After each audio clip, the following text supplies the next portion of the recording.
Kimni asabi buzuq bo'lsa, uyqusi yaxshi bo'lmasa, bu videoni oxirigacha ko'rsin. Men yaxshi giyohlarni aytib o'taman.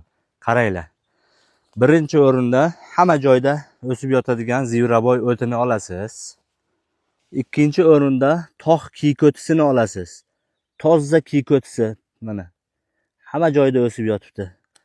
Agar topa olmasangiz, bozorlarda bor. Uchinchi o'rinda tog' rayhoni, ya'ni dushitsani olasiz.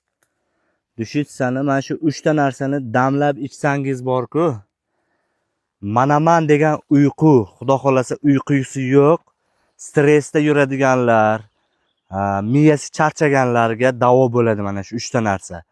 Agar topa olmasangiz, bozorga borsangiz, hamma joyda sotib yotibdi.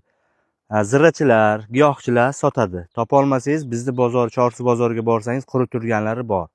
Mana shuni iching, xudo xolasa, manaman degan uyquni davolaydi, xudo xolasa. Uyqusi yo'q, charchab yuradiganlar bor-ku. Uyqusi yo'q, charchab yuradiganlarga yuborib qo'ying bu videoni. Foydali bo'ladi, xudo xolasa.